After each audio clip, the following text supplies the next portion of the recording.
Welcome to The Explainer. Today, we're diving into the incredibly fascinating history and heritage of Juneteenth. We are exploring a story that's honestly much more complex, deeply rooted, and triumphant than many people realize. Whether you're someone who celebrates this holiday every single year, or you're just kind of beginning to understand its real significance, there is so much depth for us to uncover here. Let's get right into it. Okay, let's kick things off by asking a foundational question, one that challenges a very common misconception.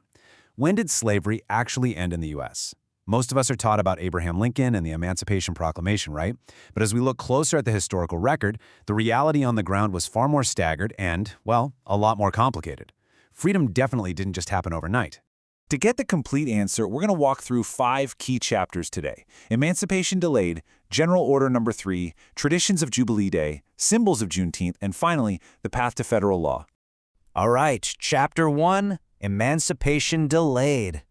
You know, the timeline of freedom wasn't just some instant flip of a switch across the entire country. Just look at the stark contrast between these dates. The Emancipation Proclamation was issued on January 1, 1863, but it wasn't until over 2.5 years later, June 19, 1865, that Major General Gordon Granger finally arrived in Galveston, Texas, to actually enforce it. Because Texas was so isolated from the major battles of the Civil War, the proclamation was pretty much entirely ignored by enslavers in that region until federal troops literally showed up. And that delay, it had absolutely monumental human consequences. Look at this number, 250,000. During this 2.5 years, planters fleeing the fighting in the eastern states migrated west into Texas, and they brought enslaved people with them. This massive influx drove the enslaved population in Texas up to an estimated 250,000 people. All of these men, women, and children were intentionally kept in the dark about their legal freedom while the war raged on elsewhere. Which brings us to Chapter 2, General Order Number 3. So, this is the pivotal document that Major General Granger brought with him to Galveston to officially shift the paradigm. The absolutely crucial point of this first quote, which is taken directly from the original document now sitting in the National Archives, is the triumphant declaration of absolute equality. This officially marked the end of slavery in Texas. It nullified Confederate laws and established a brand new era of personal and property rights for formerly enslaved people. But, and this is a big but, that brilliantly illustrates the messy reality of history, we literally cannot ignore the very next sentence. It contained highly restrictive language, advising freedmen to remain quietly and work for wages. It even explicitly stated they wouldn't be supported at military posts. Historians point out that this single sentence heavily foreshadowed the long, arduous struggle for true equality and civil rights that was really just beginning. It was freedom, for sure, but it came with immediate attempts at control. Now, let's clear up a bit of a local myth here, because it's actually pretty fascinating. A long-standing urban legend claims this order was dramatically read from the balcony of a historic Galveston home called Ashton Villa. But, looking at the historical evidence, General Granger likely didn't stage a dramatic public reading at all. Actually, copies of the order were just printed out and posted in public spaces around Galveston, most notably at the Negro Church on Broadway, which today is known as the Reedy Chapel AME Church. Moving on to Chapter 3. Traditions of Jubilee Day. So how did the raw, immediate joy of that moment turn into lasting cultural heritage? Originally called Jubilee Day starting in 1866, exactly 1 year after the order, these early celebrations served a bunch of different purposes. They were joyful community gatherings featuring baseball, fishing, rodeos, and shared meals. They were often held on church grounds or near water, simply because segregated public parks were completely off limits.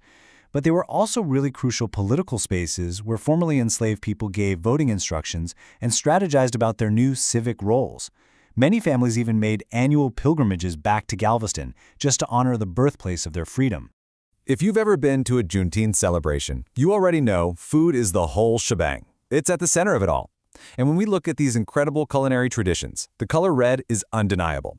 You'll see it everywhere: hibiscus tea, strawberry soda, spicy hot links, and red velvet cake.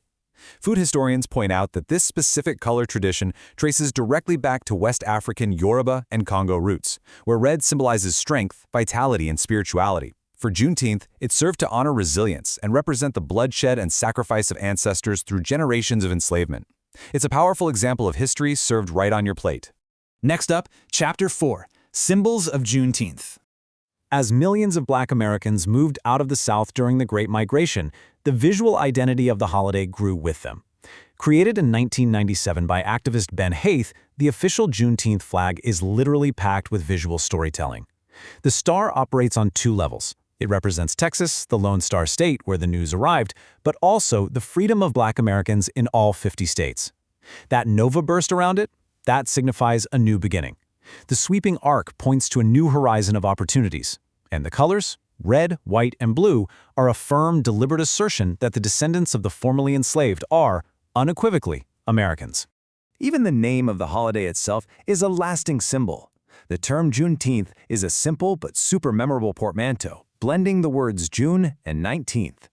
Historical records show this term started popping up in the 1890s, slowly replacing the older Jubilee Day, and it has stuck ever since as the unifying title for America's second Independence Day. And finally, Chapter 5, The Path to Federal Law. So, how exactly did this grassroots cultural celebration finally achieve national legislative recognition? Well, it took an incredible grassroots effort that spanned decades. It started at the state level, when Texas Representative Al Edwards successfully secured Juneteenth as a Texas state holiday back in 1979. Then, in 1996, Representative Barbara Rose Collins introduced the very first federal bill. Fast forward to 2016, and 89-year-old Opal Lee, who is often called the grandmother of Juneteenth, led a symbolic walking campaign all the way to Washington, D.C. Finally, all of this relentless advocacy culminated in 2021 when the Juneteenth National Independence Day Act was officially passed by Congress and signed into law. To put that 2021 victory into historical perspective, when President Joe Biden signed that act, Juneteenth became the 11th American federal holiday.